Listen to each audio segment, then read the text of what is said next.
Morning, not as isolated individuals, but as people whose lives already touch one another in ways seen and unseen. Whether we feel certain or unsure, rooted or in between, we are here, together, in person and on Zoom. And this morning, we're especially grateful for the many voices who make worship possible, especially today, while I'm glad to welcome Hunter Jordan as our worship associate for the first time.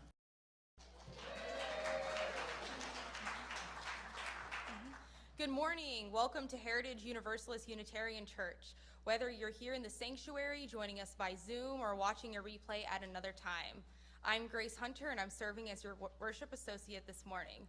Heritage is a Unitarian Universalist congregation in the Universalist tradition.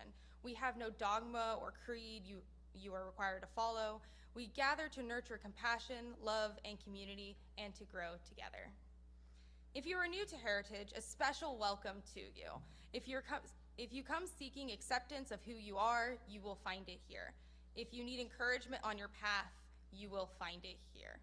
If you need someone to hear your story, you will find them here. And if you simply need a safe place to sit surrounded by love, you will find it here. We invite visitors to sign our guest book and pick up a name tag from the ushers. If you'd like to learn more about Heritage or take a tour, our board greeter today is Sue Rahal, and she's in the blue sweater in the back with the gold name tag, who will be in the entryway after our service. At this time, it's a good reminder to please silence your cell phones and other devices so we can stay centered during our time together here. You should have received an order of service when you had arrived. On the back, you'll find announcements about upcoming events, and Reverend Bill has a few of those to share. There are tons of things happening around this place. And one that's coming pretty quickly, in less than 3 weeks, is the annual rummage sale. You know what makes that happen? Folks sign up to help out and to bring stuff to make that work. So we'd really appreciate you signing up by either using the QR code that you'll find on the door as you go out, or clicking on one of the links you'll find in the announcements that went out on Monday and maybe even your order of service. There's also a quick note of caution. If you receive an email that appears to be from me, asking you to purchase gift cards or send money through Western Union or otherwise, it is a scam. It is very unfortunate we live in a world where this is so prevalent, especially in faith communities. I will never ask for that by email, and if you're unsure about a message, either reach out to me or to Martha. Then after worship today, we're going to continue this morning's theme with a membership and belonging conversation. It's going to be here in the sanctuary, so you can grab a cup of coffee. We'll have some snacks here in the sanctuary. Whether you're considering membership, newly joined, or have been here for decades, and I see a few folks who have been here for decades, you're all welcome to stay with us to talk about what belonging looks like in this season. And now, Lacey, would you call us to worship?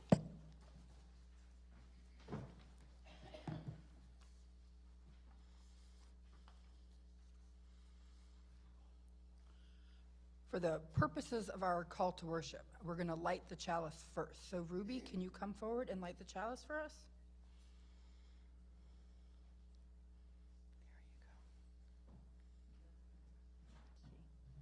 There you go. When we light our chalice, everyone focuses on the flame. Yet it is the paraffin of the candle, the cotton of the wick, the potassium chlorate and the sulfur of the match, and the oxygen in the air around us that makes the flame possible. We are not called to be a lone beacon on a hill. Rather, we are meant to work together so that we might together shine.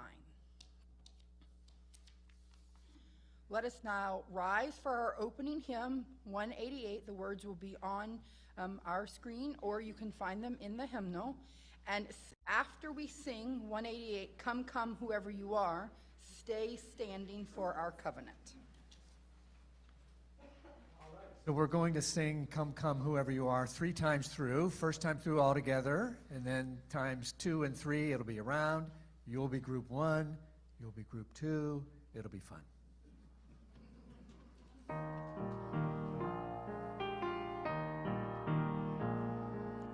Come, come, whoever you are, wanderer, worshiper, lover of leaving. Ours is no caravan of despair. Come yet again, come. Group 1.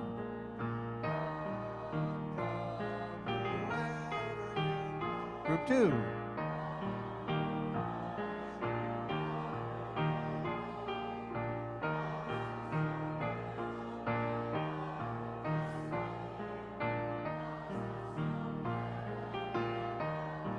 Again, group 1.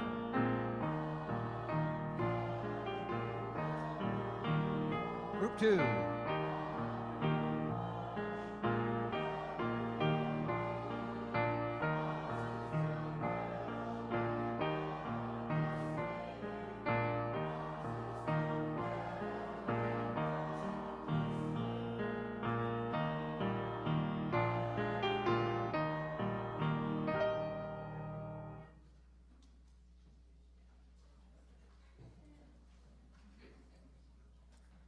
By this covenant, we affirm that love is the spirit of this church, the quest for truth is its sacrament, and service is its prayer. To dwell together in peace, to seek knowledge in freedom, to serve humankind in fellowship, to the end that all souls shall grow into harmony with the divine. Thus do we covenant with each other and with God.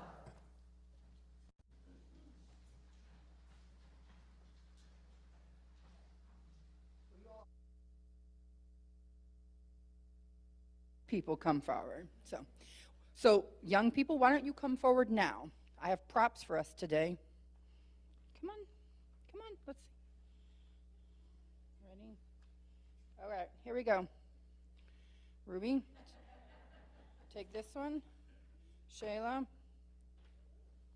All right. What's that? That's a good question. All right. Come on. All right, here we go, Sonny. All right. Now let's turn and look this way, okay? Hold up your picture high up so everyone sees what we're looking at. Okay. We are talking today in church about belonging and interdependence, but churches are not the only places where we see and experience interdependence, okay? So we're going to do, we're going to have we're going to have a biological lesson on interdependence, okay? All right, so let's start with, we have a giraffe, a tree, a giraffe and some zebras, and some weird-looking birds on what I think is a giraffe. Okay, which of these things is at the head of our interdependent web? Let's say the tree. Tree, come forward to the front of the line. Okay, what does the tree do for the giraffe? Gives it leaves, yes. And because of the kinds of tree, hold this up, because of the kinds of trees in many habitats where giraffes are, this is part of why they have evolved to have long necks, because how else are we going to get up there, right? Okay, so the tree impacts how the giraffe over time evolves. We have this long neck to get to these big trees and the tops of leaves. All right, very good. Now we have the giraffe. Does the giraffe live all by itself in its environment? No. Now, some things happen in this environment that the giraffe does not like. Like sometimes it gets fleas and other pests and ticks on its body. Is this something you think the giraffe likes? No, it actually has some adaptations. Its body has some adaptations, like its tail, which can be used as a fly swatter. But some other things happen. Which of these things you think tell us are part of what what keeps the giraffe pest free? That is a tick bird. And other birds like oxpeckers, they will live all over giraffes. All over giraffes. You might see so many of these all over the body of the giraffe. What is the giraffe doing for the bird? Do it. There you go. It's feeding it with the ticks on its body. So the bird gets to eat. Yay for dinner. And the giraffe gets to not have ticks all over it. Yay for the giraffe. This is quite excellent. Now, the birds do one other thing. The birds are very sensitive to predators. Can't imagine why that might be. So what happens when predators come near? What do the birds do? They fly away. They're like, oh, I'm way up here on this neck. I can see that predator. No way I'm staying here. And so they jet. What does that tell? Who does that send a signal to? Yes, the giraffe, but who else? The zebras, right? So the zebras often stay close to the giraffes in the environment because the birds on the giraffe alert them and the giraffe when there are predators. Okay, that is to say, all of these separate things in this environment have a job to do, and they help one another. This is a community of mutual benefit. This is what interdependence looks like. And each of their lives is less good without the rest of it in it. Okay? Nature can teach us lots of things about learning about interdependence and how we are connected to other things in our environment. So let's remember the giraffe this week. Okay? And we're going to leave you with a blessing. Okay? So, congregation, repeat after me. We leave you with this blessing. We will provide you nourishment like the tree. We will provide you nourishment like the tree. We will keep you pest-free. We will keep you pest-free. And we will alert you to danger. And we will alert you to danger. All in love. All in love. Amen. All right, now out to the...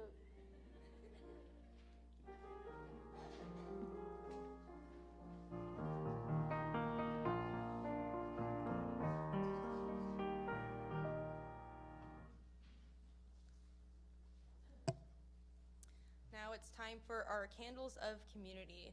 And as a community, practicing belonging, we share not only this space, but the joys and sorrows we carry in our lives.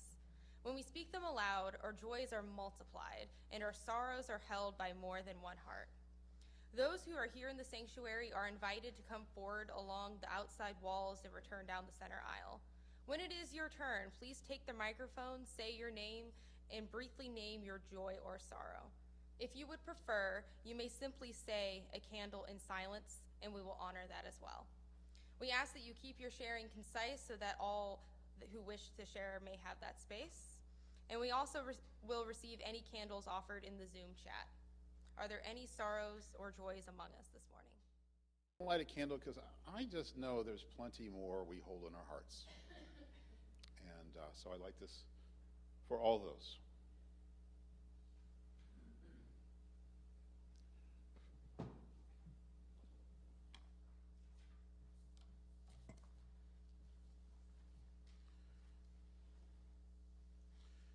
In that vein, I would invite us into a time of reverence. Spirit of life and of love, for those who feel deeply rooted here, we give thanks. For those who are still discerning their place, we offer welcome. For those who are weary, we offer rest. For those who carry unspoken joys or sorrows, we pray for the courage and comfort that you may need. Remind us that none of us walks alone, that our lives are woven together even when we forget. Help us practice belonging with patience and grace. Help us listen more than we speak. Help us stay when staying is sacred. We hold these prayers in the quiet of our own hearts. And now let us enter into a brief silence together.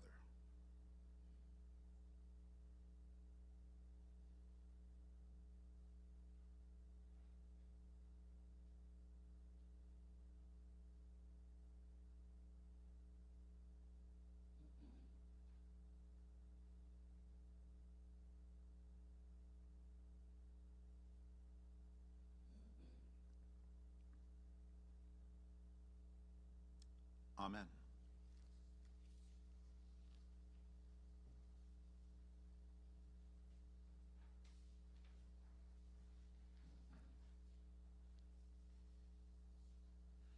I think we have a short video to share. And then I'll tell you more about it after you watch this.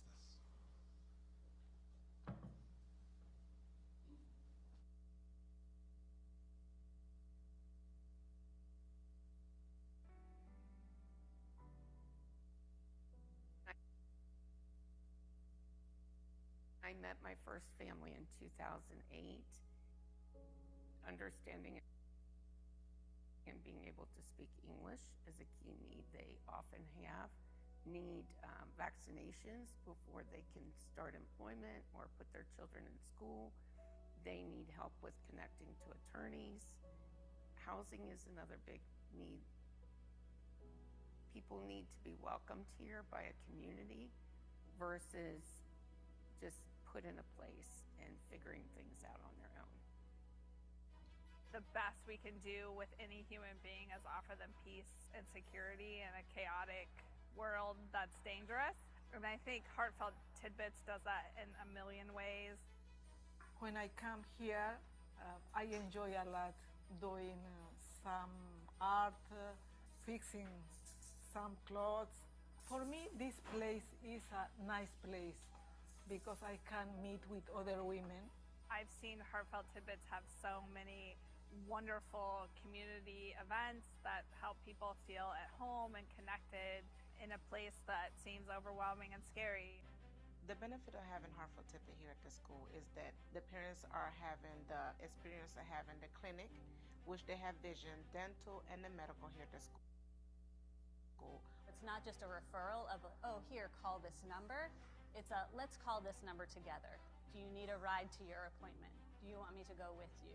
Here are some questions that you should ask during the appointment. And also we have pantry, and like I always tell the parents, we are like the navigation for them to get to their destination. It helps families feel connected to our school community, but also to the greater Cincinnati community in helping them to navigate services. I think without Heartfelt Tidbits, a lot of our families would be isolated and not sure how to access resources, much less other activities within their community. In the future, I would like to see a larger staff to support the many programs that we have. We also have to build a stronger foundation to support those needs. A huge need to just feel happy and normal and accepted within a community, you know, and that's really big for refugees to feel that. When we meet someone initially, especially a mother, a lot of times they're wondering if they've done the right thing. And what I love to see is within that first month, second month, the joy on their face, the willingness to dance and share their culture with us. And that's when we know we've made a difference in their life.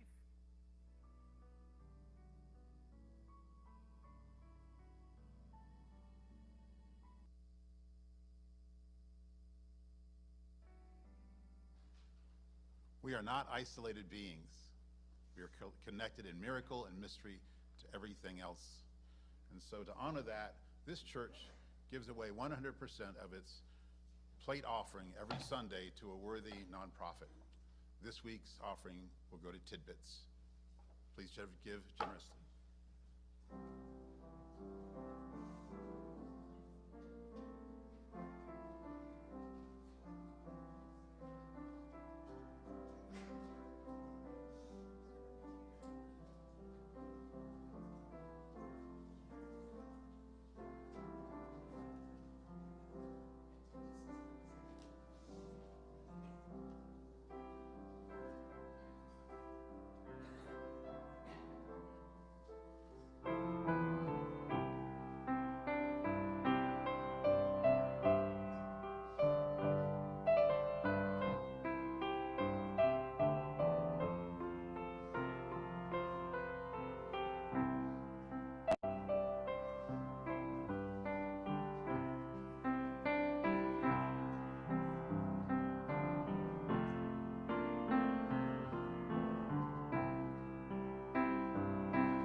Sometimes this is what love looks like.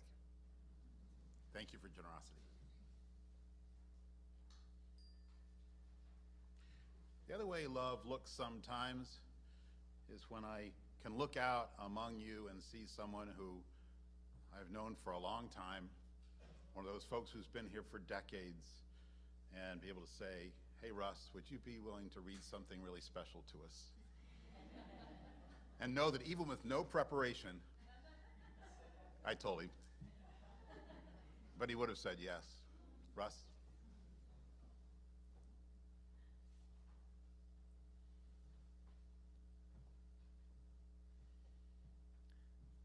Thank you, Bill. So this is our pledge for living in the spirit of community, and it was developed here at Heritage in 2008. A task force developed it using input from the congregation. We, the members and friends of Heritage Universalist Unitarian Church, seek, encourage, and support the continued spiritual growth of our diverse community. In support of this pledge, I accept responsibility for my words and actions and seek to understand others' concerns and viewpoints. I will listen actively to others, asking for clarification to avoid misunderstanding. I will express my thoughts and feelings in a non-judgmental way. I will seek to resolve significant conflicts directly in the spirit of loving kindness. I will refrain from gossip and hurtful comments. I will be welcoming to visitors and others. I will honor confidences that have been shared with me. I will seek out the opinions of those who will be affected by my decisions. I will carry out my church responsibilities in a timely manner. We, being human, may fail to meet our pledge many times. I will seek to heal the hurt in myself and others when I and they fall short.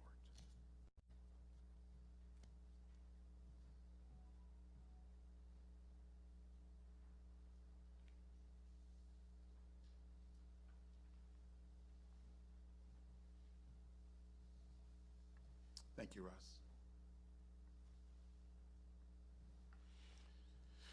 We are here because we need each other for our hearts and minds and spirits to grow. If that sounds familiar, it's because it's the first sentence of another important document, Heritage's Mission and Vision Statement, crafted 20 years ago in 2006 by many of the folks in this sanctuary. It's also on the top of your order of service. If you've been here less than 20 years, you can read it.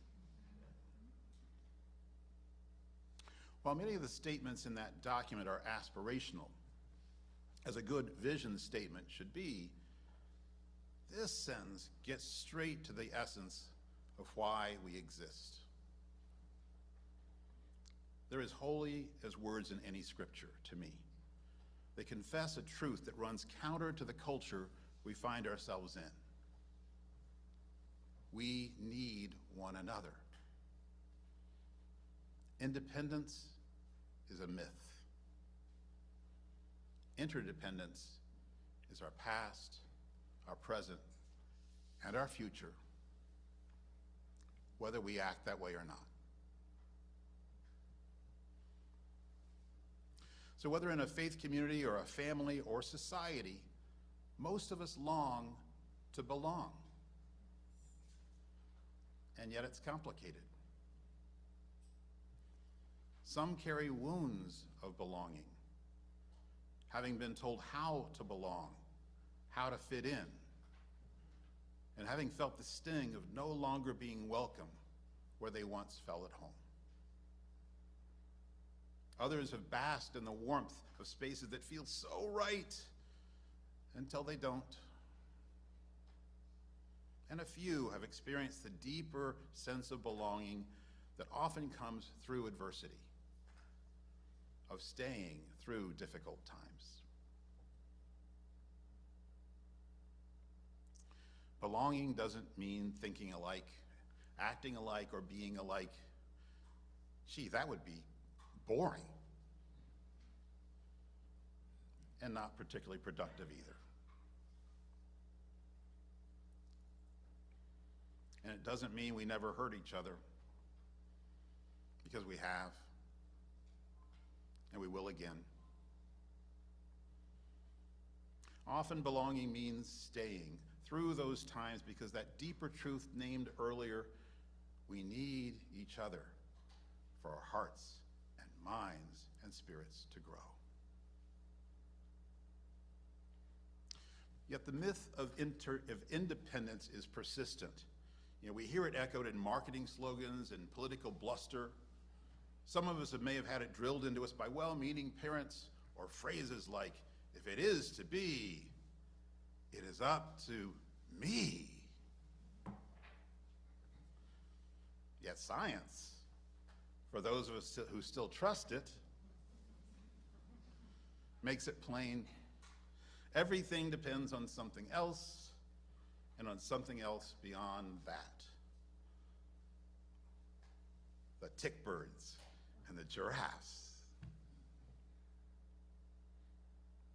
Likewise, in community, we shape and affect one another. There are no self-made persons. We are co-creative beings, formed by the actions and inactions of others as much as our own, molded by how we respond in relationship to our environments and to one another. At its best, this is beautiful. And even at less than its best, it is still reality. From our 7th UU principle, it speaks of to the interdependent web of all existence of which we are a part, to our covenantal tradition, where we determine our own futures, not those on high. We're rooted in the possibility of belonging. Yet belonging is not automatic. It's something we practice together. I don't know about you, but I often just want to do without practicing. Yeah? I mean, like, wouldn't it be great to sit down at the piano and play like Sherry? I don't practice that. I bet she did once upon a time. Yeah, I do. Or compete in the Olympics, just do that downhill ski and perfectly, all without the arduous work of practice. But creating and sustaining a community of belonging is no different, except that this practice involves all of us. The good news is we have a helpful instruction manual. Russ just read it to you. See, those words are not abstract. They're a promise. A promise that we know will sometimes be difficult to keep. And yet we make it anyway. We practice promise keeping. The name we use for this is called covenanting in our tradition. Covenanting, a verb rather than the noun covenant, which can sound a lot like a one and done thing. We wrote some words, we recite some words, there, all good. Kind of like, I bought a piano, I paid somebody to tune it, I'm gonna go play a sonata. And Barb knows how that sounds. The pledge for living in the spirit of community is filled with verbs.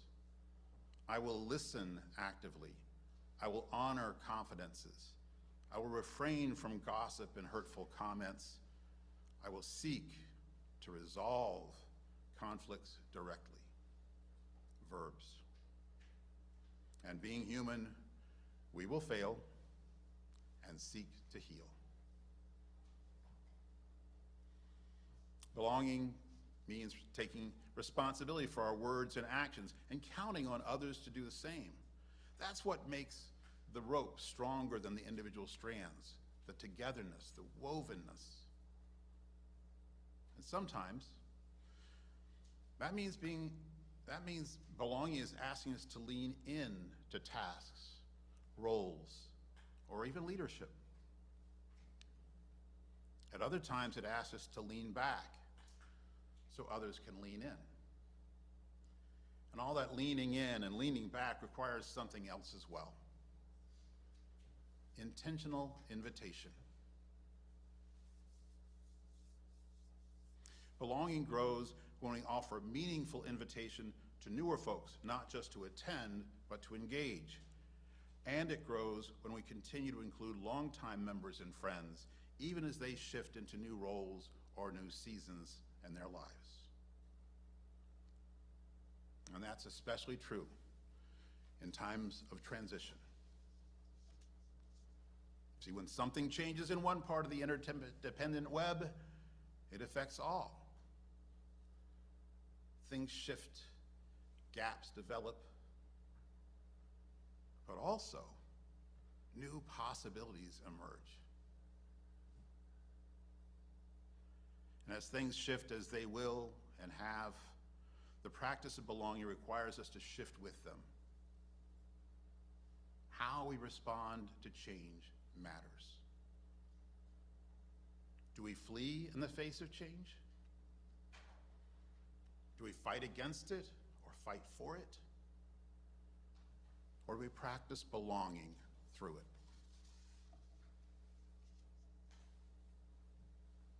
Staying is often the more sacred path. It's not passive, it's not inertia. In a faith community like ours, it is sacred work. I know that personally. Some of you know my story. I wandered in one Sunday wondering what might be behind that round window.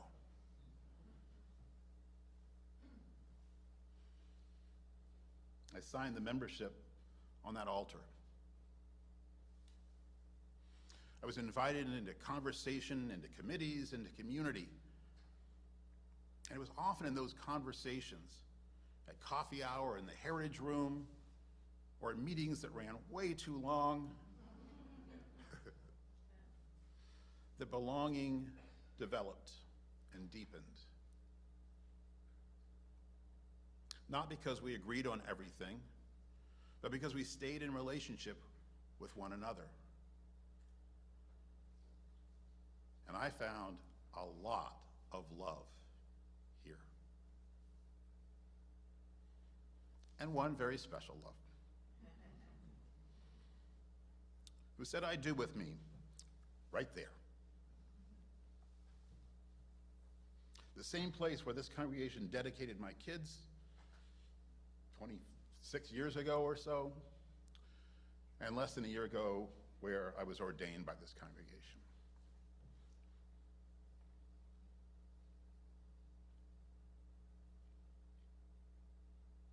But this is also the place where I've experienced disappointment,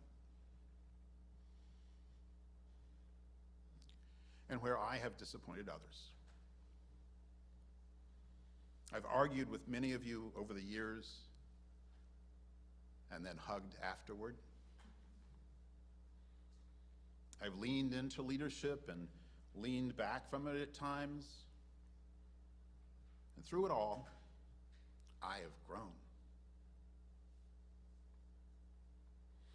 See, in no universe I can imagine would I be who I am without this community shaping my heart, my mind, and my spirit. You may be wondering yourself, what does belonging look like for you now? What might it mean to stay, to engage more deeply, to lean in, or to lean back, or shift into a new role in which you might grow in a different way?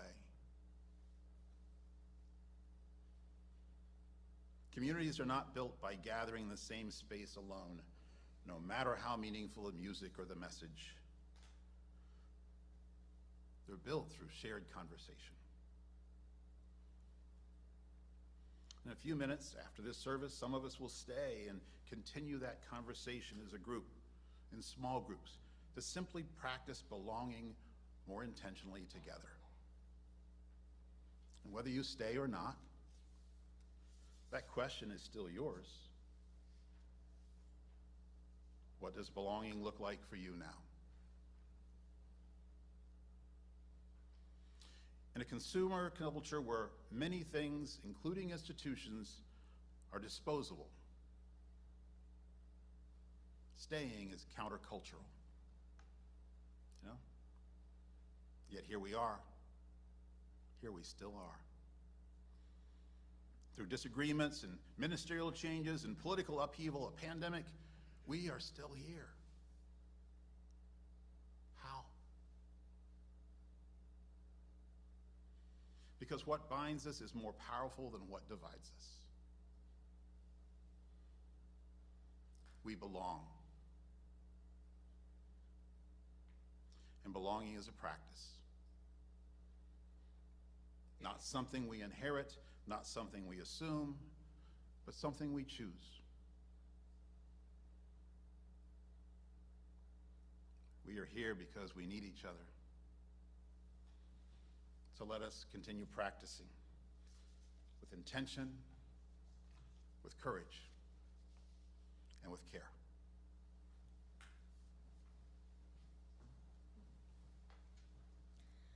As you are willing and able, please rise in body or in spirit and join in singing When Our Heart is in a Holy Place.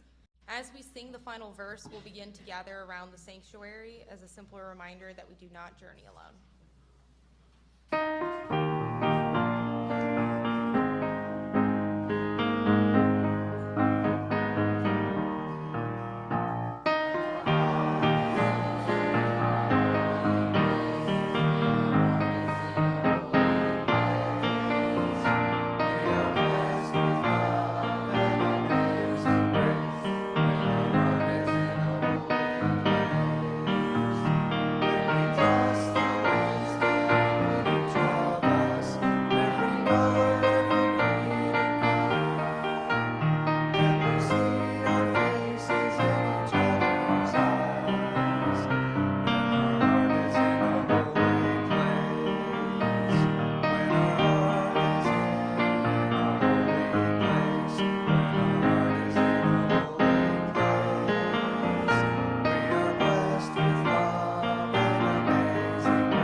I think we are connected. We have sung together. We remembered who we are.